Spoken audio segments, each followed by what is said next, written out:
and welcome to this final session of the Humanitarian Congress 2024. Almost 2 days full of insights, debates, and exchange. I assume many ideas here in all our heads and minds, and still we are thinking about what was said, what was not said the last 2 days.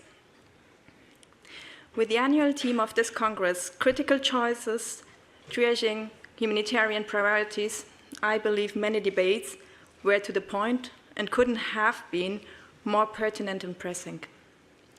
We are at a time where humanitarian needs and complexities are skyrocketing. Conflicting geopolitical, economic, or security priorities are interfering with humanitarian priorities, and critical government donors, like the German government, for example, will cut humanitarian assistance. I personally would have loved to hear the whole session, for example, on humanitarian in the shadow of politics, where stakeholders from government, humanitarian aid, NGOs are discussing what is happening inside the humanitarian world in the shadows of politics, and how much, as one colleague put it, is not just Europe influenced, but Europe influencing as well, and other players, what is happening in the world. But this session now shall not be an ordinary wrap-up of what you may or shall have heard the last days.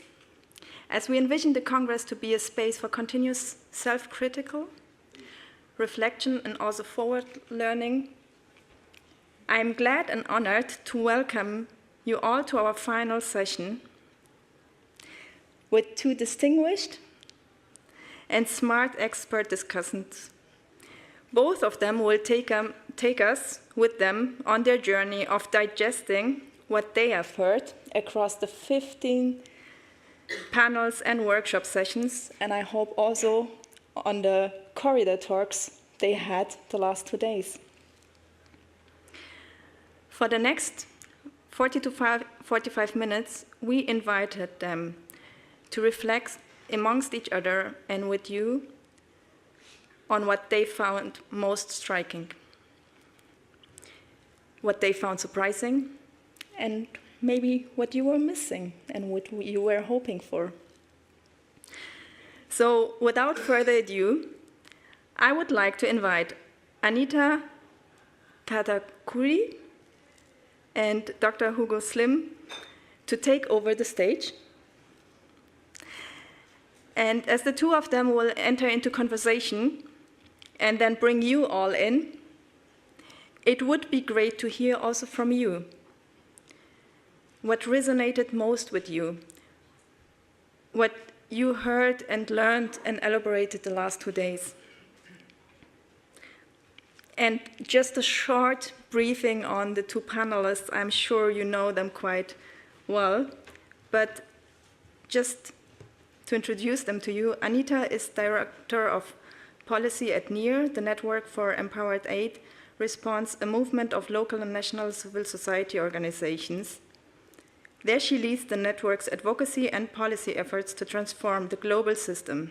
Anita brings 14 years of experience in humanitarian assistance and financing, and a long-lasting as well as institutional mandated focus on localization of these concluding reflections.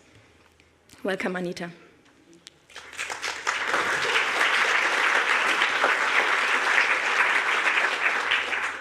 Good afternoon, everyone. Welcome to, you made it. We're at the end, the last hour.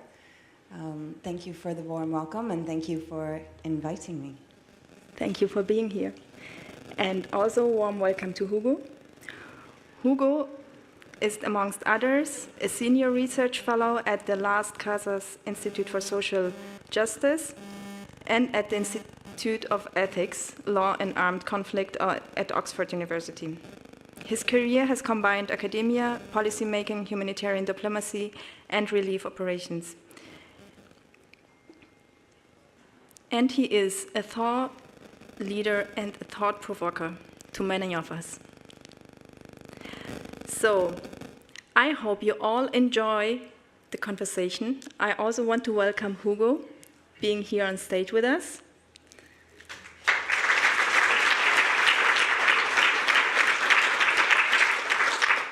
And now I will give the word to Anita, and I will just be back like 10 minutes, 5 minutes before we end. Okay, there was almost a false start there. I thought I was getting the mic. Good. We're going to keep this a little bit informal. I know we've all had we have a lot in our brains, so you are going to be part of this session. We will kick us off, but we want you to have your brains on and participate as well. Over the last 2 days, we have explored some of the most pressing challenges in the system, for sure. And I think that we all would agree that the system, we, actors, and how we operate together are at something of a critical juncture. The humanitarian landscape is shifting. There are new actors or different power dynamics that are emerging. The complex realities of humanitarian action, the ways that we have always been doing things, they're not going to work. So we enter, and I would say probably the past 5 years in particular, we have been testing different roles, different systems, different models. And I think that there's a tension right now, almost tangible, a feeling that the old ways of working and the old frameworks that have been holding all of us up are not going to be sustainable for the future ahead. And that there's an urgency to doing something about this. So I want to start off the reflections here with a question to you, Hugo, about this moment that we're in. What do you think about it? Do you get that same feeling that I do, that there's urgency, that the old frameworks aren't going to be sustainable, that we're at this critical juncture?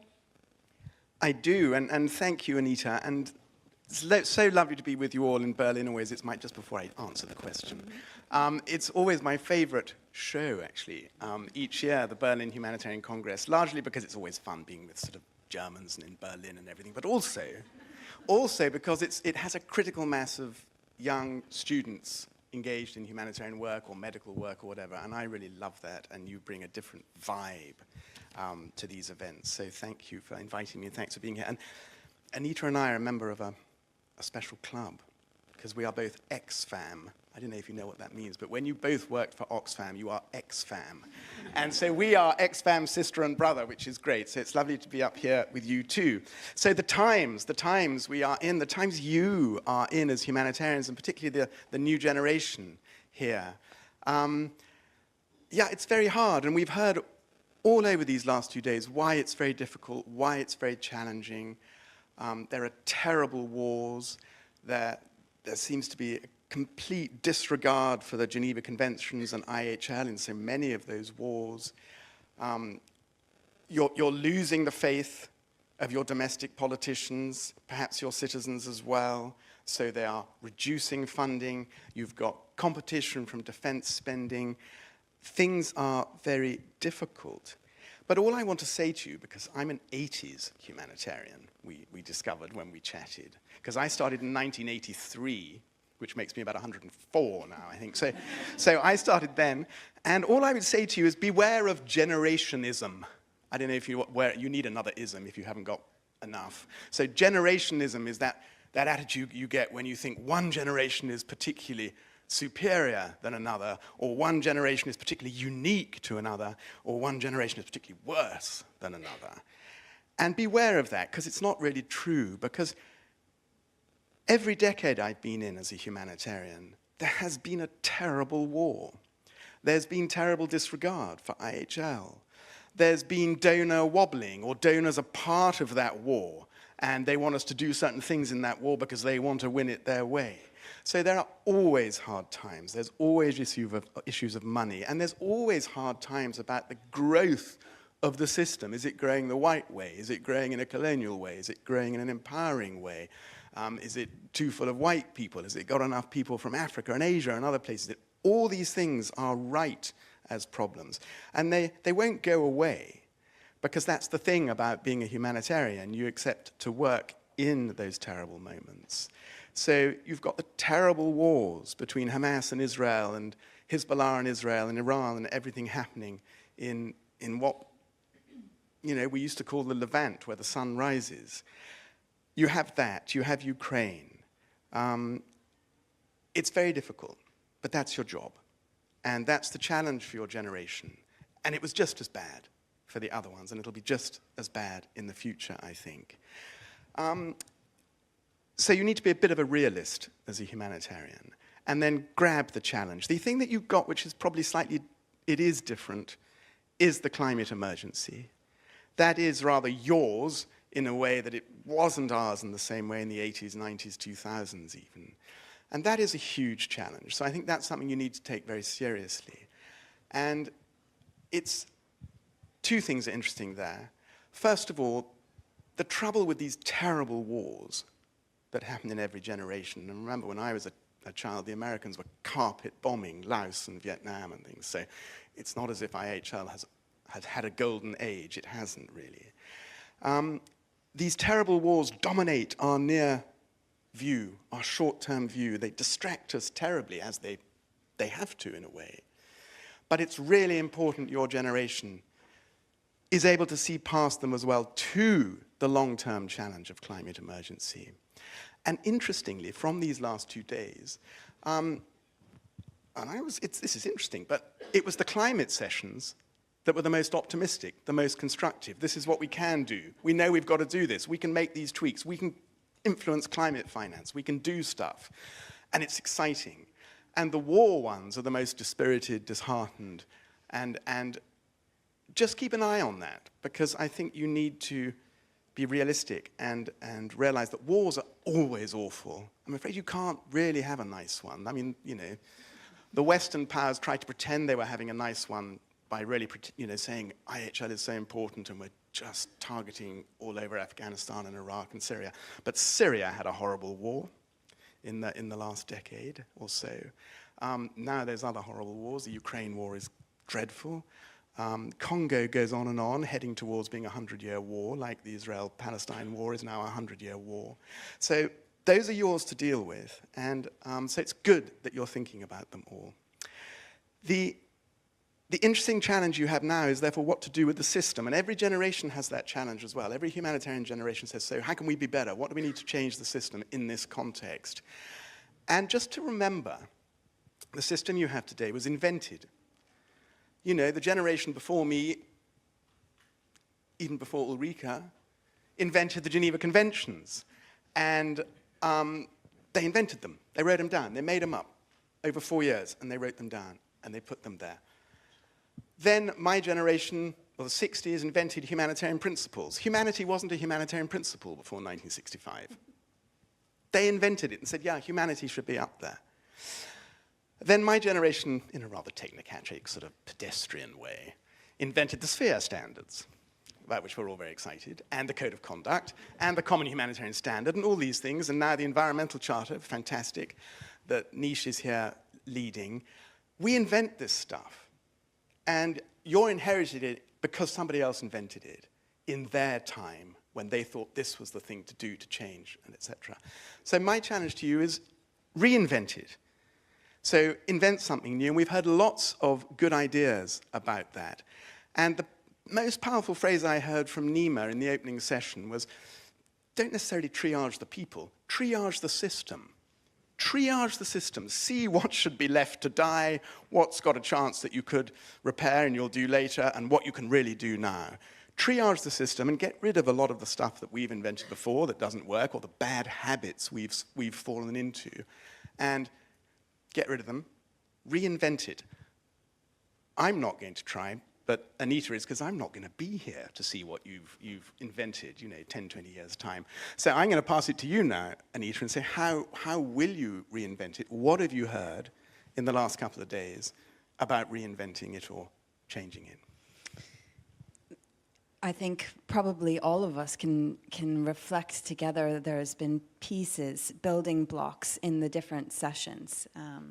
The first thing I'd like to do, though, is acknowledge that we have been trying to build a new system for many decades, lots of different actors. And in the building, we hear this word ecosystem, right? And it's not actually a singular system that we're talking about here.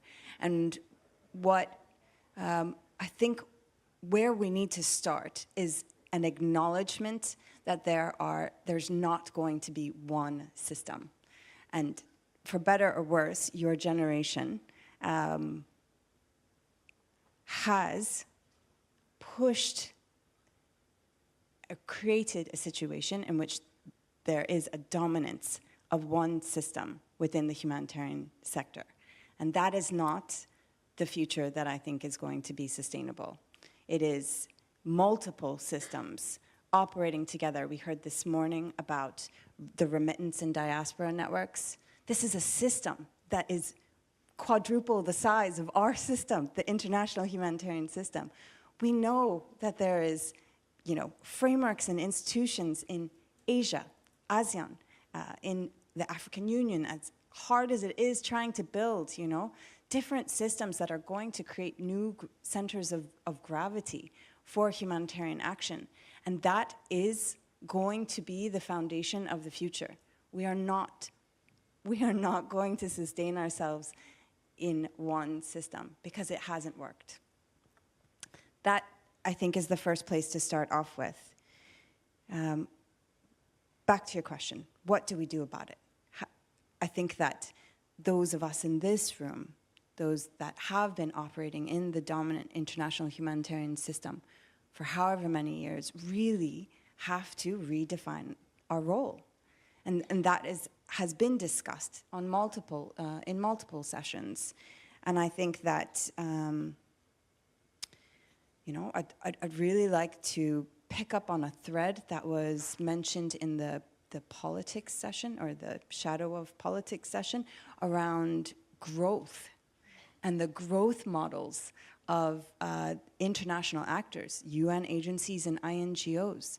We have WFP, who has an annual operating budget that's larger than some countries. How did that happen? Why did that happen? Why do we think that we have to grow singularly as organizations in order to try and reach more people? We need to be considering scale differently. How do we connect? How do we collaborate? How do we shift from this idea that growth models will allow us to meet more needs? Because that hasn't happened.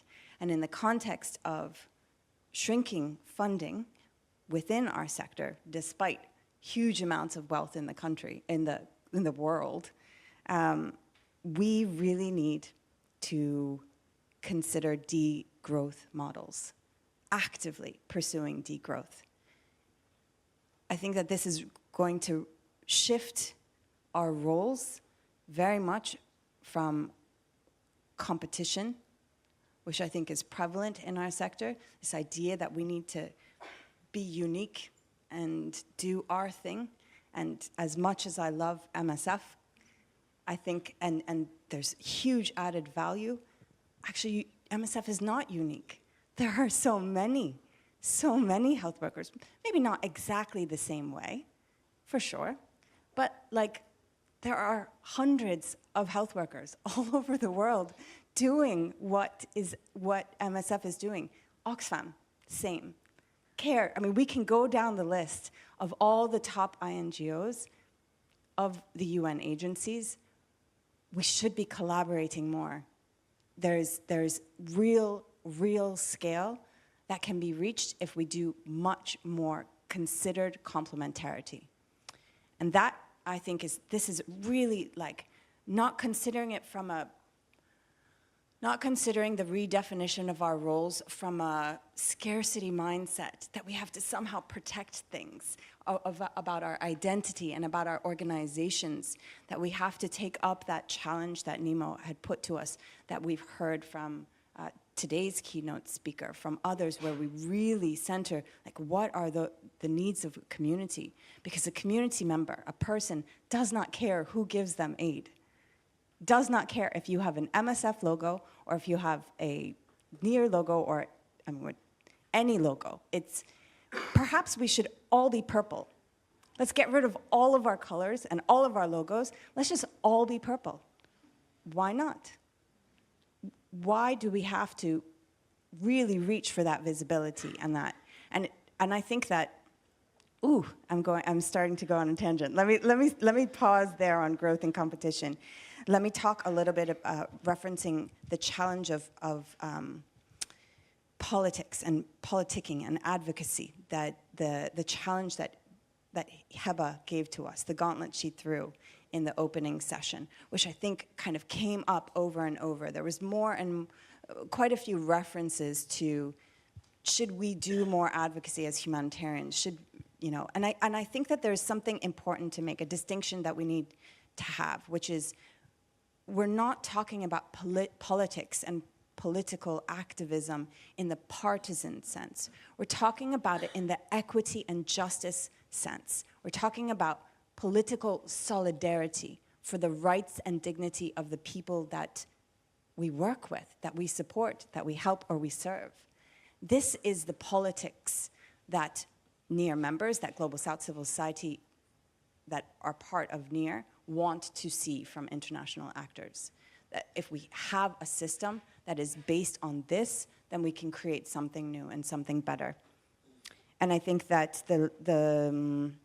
I think this brings us to new narratives, which is a thread that was picked up in multiple sessions. I heard it in the Gated Europe session. There was a whole session yesterday, a brilliant session yesterday on narratives. And I think that we really need to work on a new narrative that fundamentally reshapes the way power, leadership, decision-making, resources operate within the system, because that's what narratives do. That's what they affect and shape.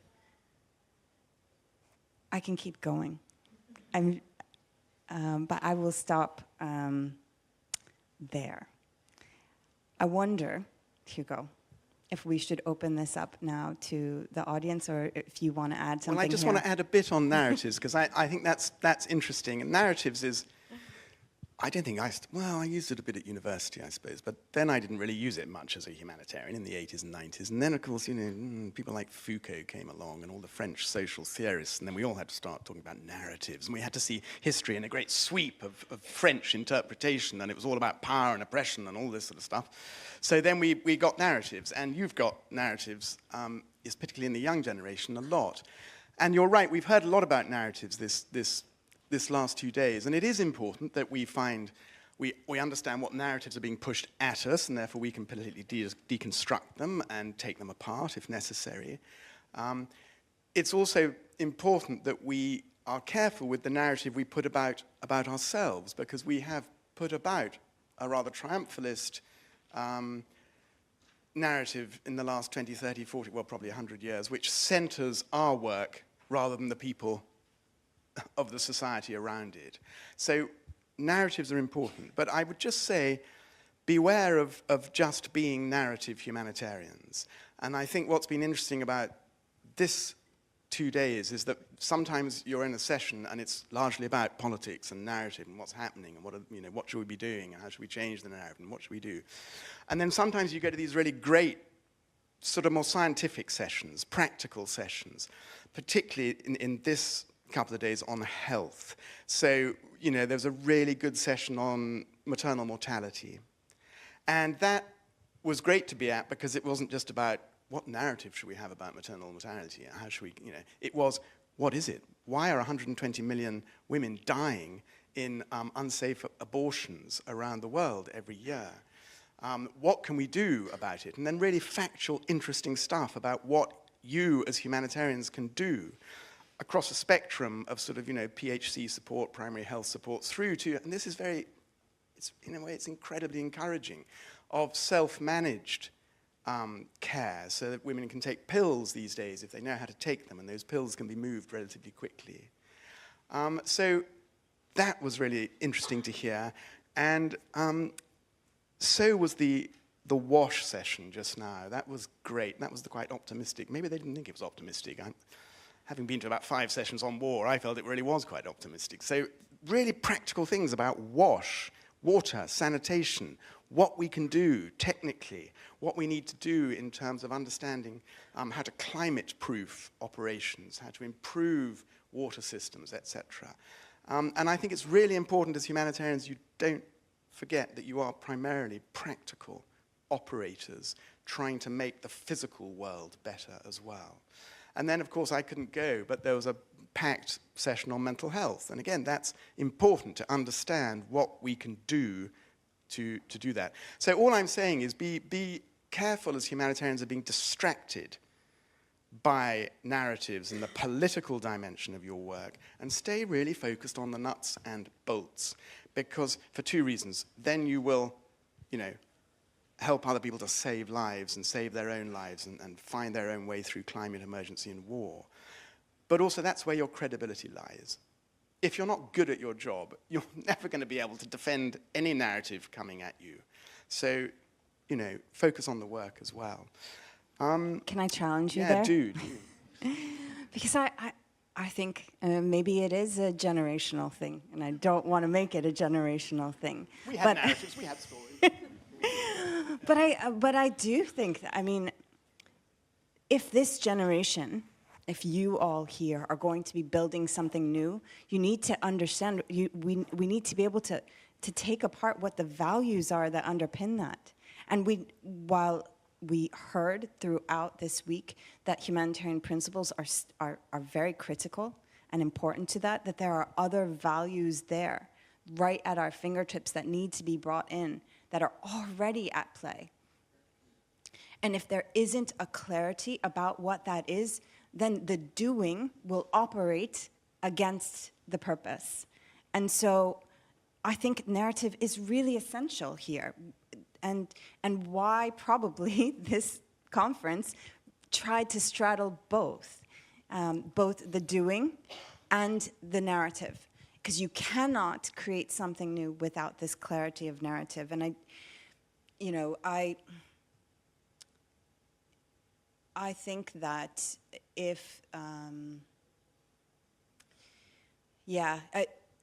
we're, you know, I want to pick up on what Ugochi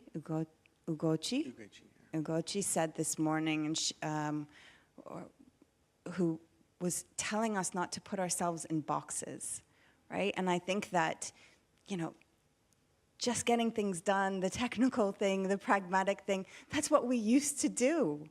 We like put our heads down and we just keep going, and like no matter what happens around us, what bombs are going off, literally, we just keep going. And that, I think, is, you know, we have to stop putting ourselves in that box. We have to push further.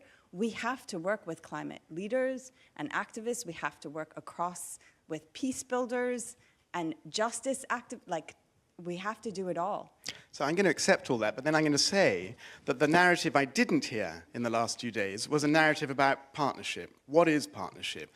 So in a sense, I heard a lot of what you've just said. We need to collaborate. We need to move from a, you know, business-to-customer model to a business-to-business model, so we're actually working with diaspora aid, with, you know, communities, with government, local government around the world to enable and work with them as good partners. So in which case, the sort of scientific session we didn't have here is, you know, what makes a partnership? How do you be a good partner? And it was very revealing. Lovely Betty Carr from WFP when she was talking yesterday, and she said, yes, and when we recruit partners, and then she went, oh, no, that wasn't well said. And it wasn't well said, because you don't recruit partners. You find them, you discuss with them, you see if it's a good fit, and then you agree together to be partners in some way. And that's going to be, if you do change the aid model, that's the core skill you're going to need. So that's the session we didn't have, in a sense, on what makes a good partnership. And just to say, because, you were talking about and I totally agree that, my generation of aid has, from the 90s onwards, which has been the sort of neoliberal aid phase when governments just threw money at international organizations and NGOs, the sector has become far too internationalized. And that's why a lot of you are rightly swinging the pendulum back, and NEAR represents that, to a partnership model. But of course, when I started in the 80s, it was all about partnership, that the other way of doing humanitarianism was in Latin America, in the context of dictatorship. Carefully, it's using solidarity-based humanitarian partnership to go and often covertly support, finance, help, advise groups who were really engaged in important resistance kind of humanitarianism. The same on the anti-apartheid movement, where, the frontline states and others, there were a lot of humanitarians, often from the Catholic tradition and other religious groups like the Quakers, really trying to work carefully in partnership to support people under constant pressure. And I think that's a lot more the model you're going to do. Now, as you rightly said, that was the road not taken by 90s, 2000s humanitarianism. They didn't take the Latin American, South African, or even the first Intifada Palestinian model of aid. They took the largely expeditionary, we'll go out and go into a place model of more colonial type aid. So you've just got to recover that other tradition in your generation, I think. Yeah, I think that the credibility that the international community are going to have in the future is based on your relationships and your partnerships, for sure. I do not think it's in your footprint and how many people you are directly reaching. I believe that system is already here. It's just how much we look around us and see. And it's very exciting. It's much more exciting kind of work in a way, because I was what they call a suitcase humanitarian in the first Intifada. So I worked from London, but I would arrive for sort of 2, 3, 4 weeks at a time in Gaza and the West Bank, and I basically had money, and that's what I had. And I knew the partners, and I would meet them, go to Gaza for a couple of days or whatever, and see how it was going, and then leave the money, agree the project, go away again. And there were lots of us doing that. And you've just got to tell these governments that finance you to let you do it, which came out very strongly from the Sudan session, actually, about working with the resistance groups, the citizen groups. Or if they don't let you, just get money from somewhere else. We definitely have not covered all the topics. I think now is the time for us to open to you all. What themes have you heard? Where are you reflecting? What do you think about this critical juncture we're at? Was that too abrupt? And if there are no questions... I mean, we can definitely... Oh, yes, please. Hugo and I can definitely keep filling up this time, for sure. I'll just make the start. I'm sure that we have brilliant reflections and ideas back here in the room. My name is Mariam from Doctors of the World. Thank you so much for being here and reflecting and wrapping it up. It's not easy to do that. My reflection would be, sorry, Hugo, I'm on the side of Anita and yours, of course. I'm in the middle, and I couldn't agree more with you.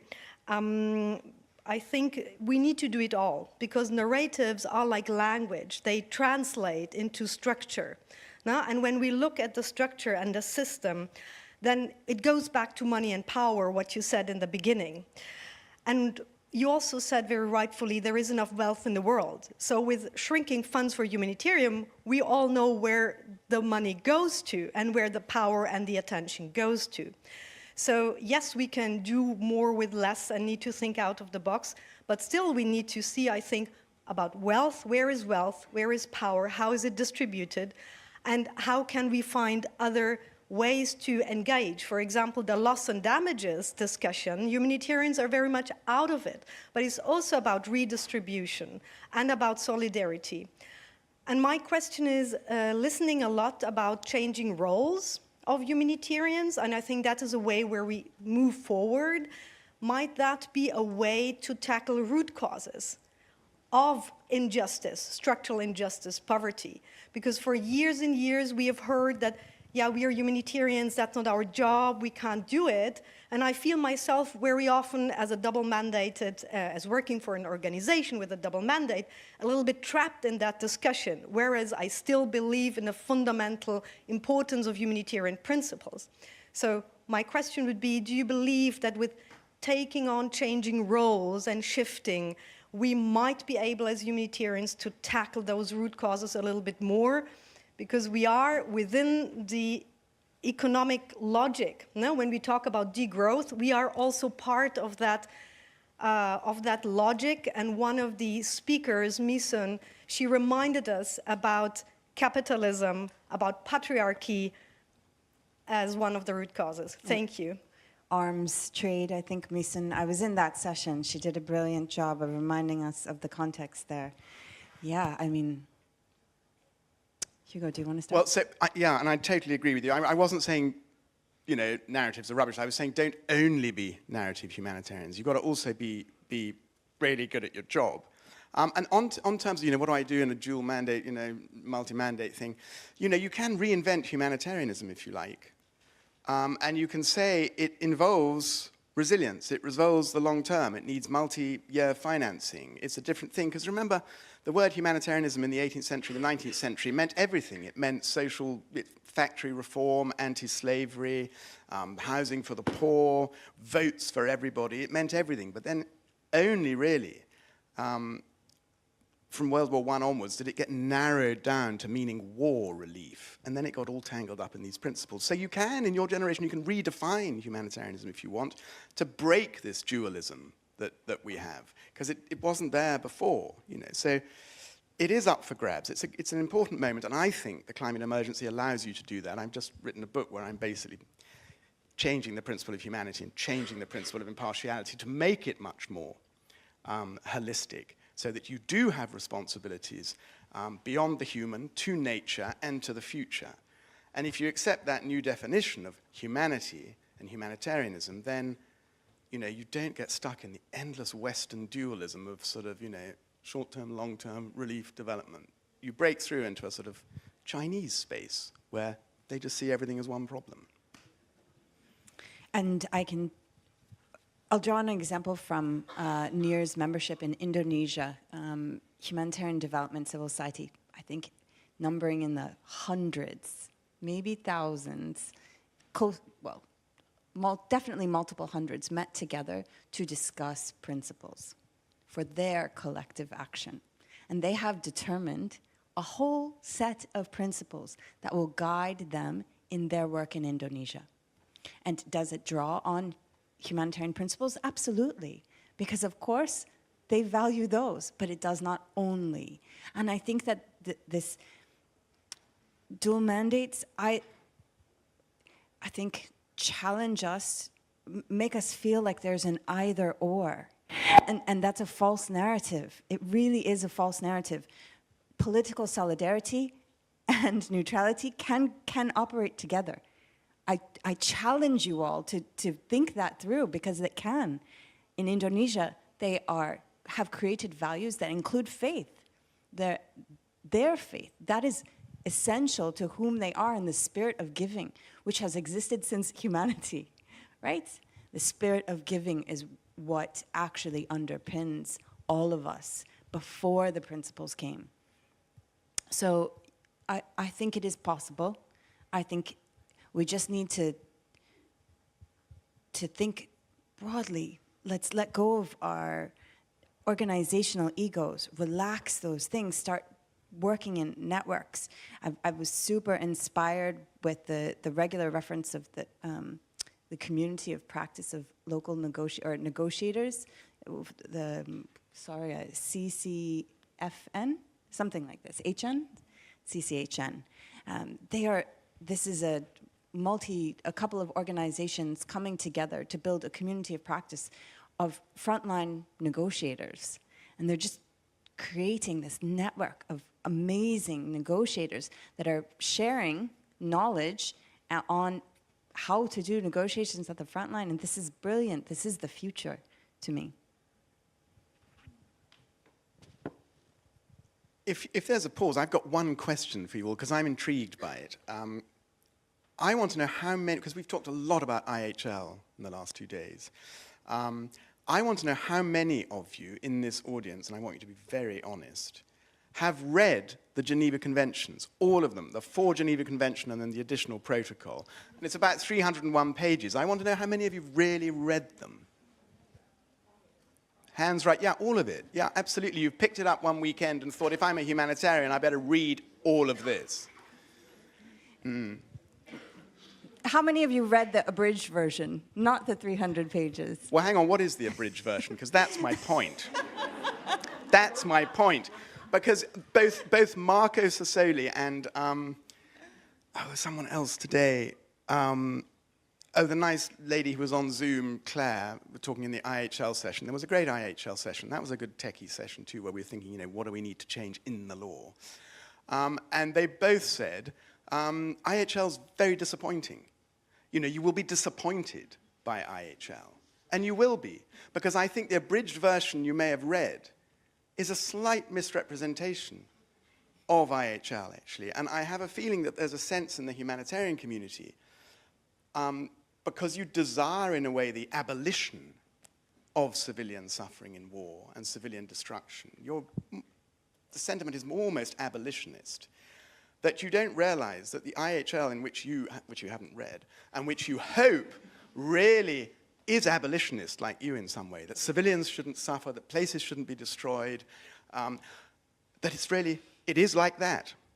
Well, I suggest you read it, because actually, in a way, it's very qualified. You get wonderful rules and principles about this, that, and the other, and then there's often a couple of paragraphs that go, unless, except, etc., etc. So that's why I urge you to read it, because otherwise you're in danger of misinformation, actually, of peddling misinformation. So when I was teaching, I made everyone read it.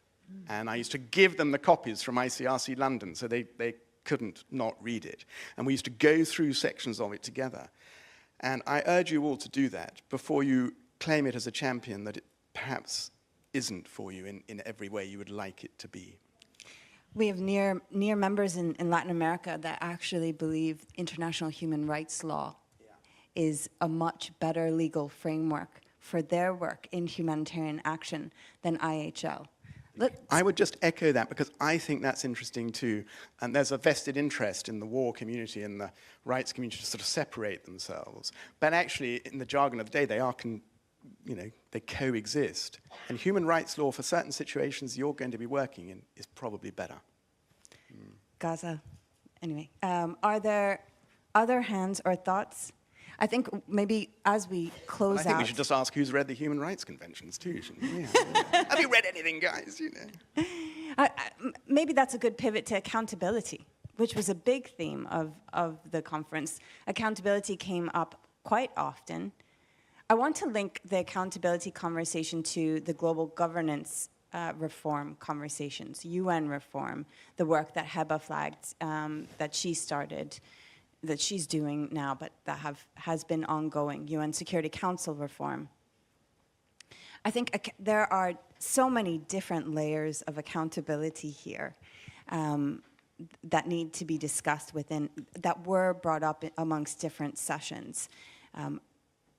There's a phrase that John Bryant said yesterday in the narrative session around double standards hemorrhaging goodwill within the system. So, when donors act or governments act one way in Ukraine versus another way in Sudan or Gaza.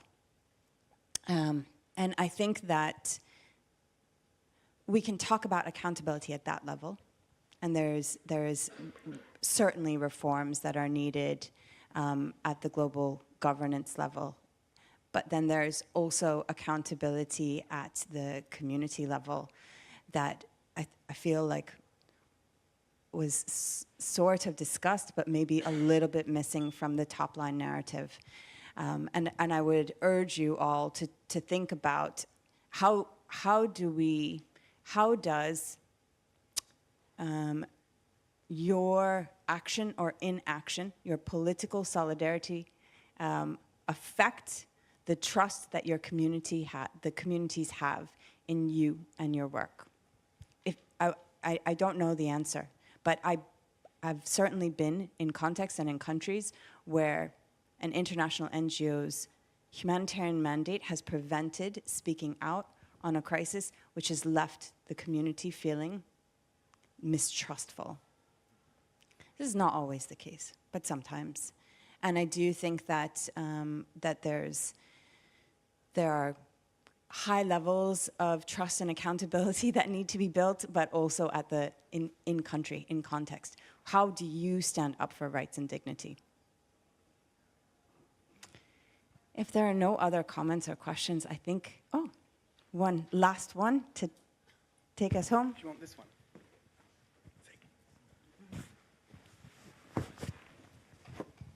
Yes, thank you also for your brilliant summary of our rich 2 days. And maybe just from my side, talking about what I'm taking with me from those days, it's not only the discussions, the concepts, the something versus something else. It's much more a lot of energy, as I was, through the discussions, and sometimes we tend to be too intellectual. But so many testimonies also from people from the field who are saying, I don't know if I'm doing the right thing.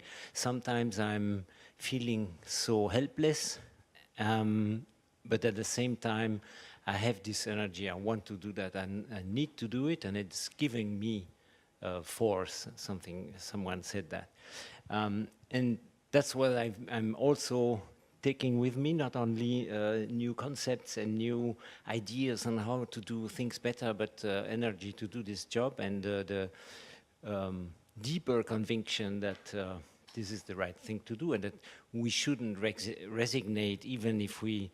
I think I'm also the 8 years generation, and I also thought every generation has a horrible crisis, but for the moment I'm feeling more desperate maybe than in the past crisis, and so in this sense I think the energy that I take from those sessions is really, really important and helping to continue. Thank you.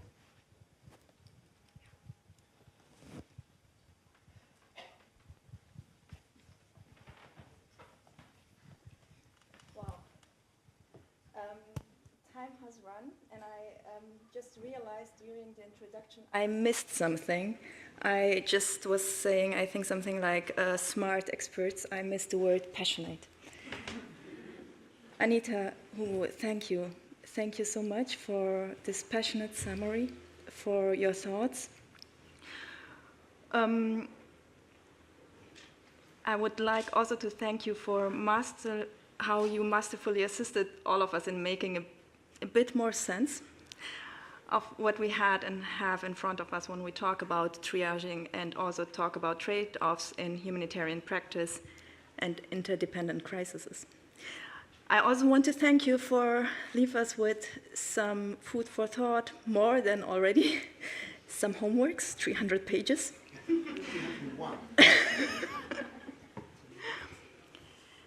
A big, big thank you to both of you, first of all.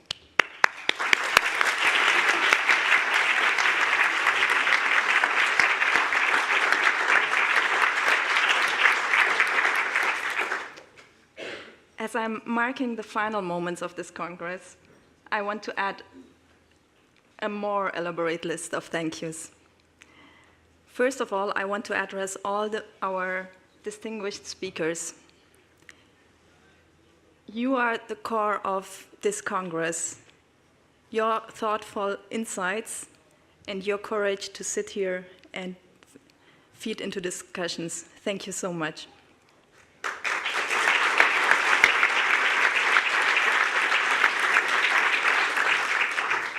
Another huge thank you goes to the organizational backbones to this Congress, namely Fabian Steinke,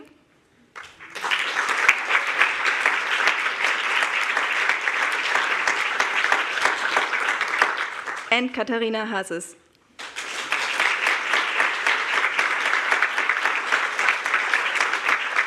Both of them managing the last 2 days and everything, what happened, what worked out, what you were eating, drinking, all the speakers you had.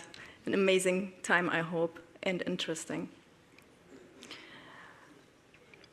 But of course, this was a team effort, and the gratitude also extends to the organizers, I'm sorry,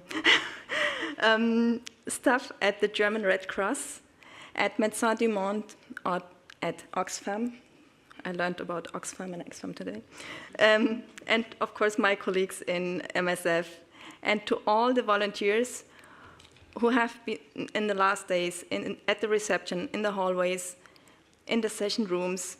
You were critical for the run of the show. Thank you so much.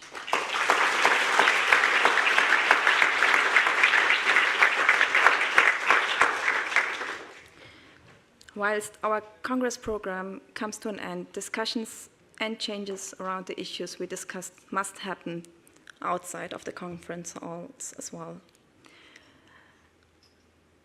Therefore, I want to thank you, dear participants.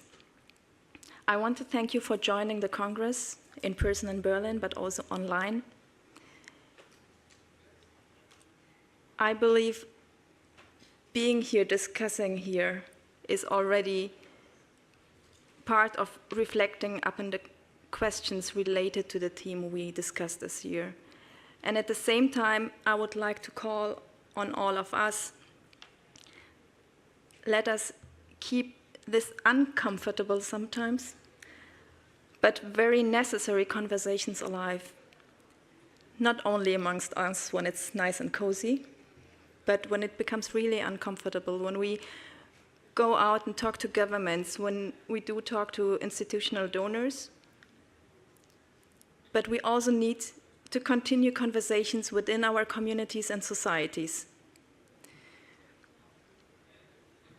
We are talking about fundamental values which are under pressure, and I understand it's not the first time, but it also means that the discussions shouldn't stop. We need to ensure the humanitarian cause and principled, solely needs-based humanitarian assistance that is so urgently required fulfills its purpose. And indeed, it can reform and progress at the speed and level that so many of us are calling for and working on. So let's continue. And now I want to just close with one last very logistical note. As you might have seen on the program, the Congress sessions come to an end, but there is one last offer we brought to this Humanitarian Congress. It's a film screening, a documentary screening about the Ebola epidemic in 2014-15 in West Africa. It's called Affliction, Doctors Without Borders in Action Against Ebola. We're happy to have Dr. Max Gertler with us. He was with MSF in Guinea by that time, and he's also an epidemiologist, and I'm happy he will be there with us for discussions afterwards. And now, thanks again for all of you for being here, and I'm happy we're also able to watch the parts we missed maybe online. I want to thank once more Hugo and Anita, and hope to see you during the movie in Affliction.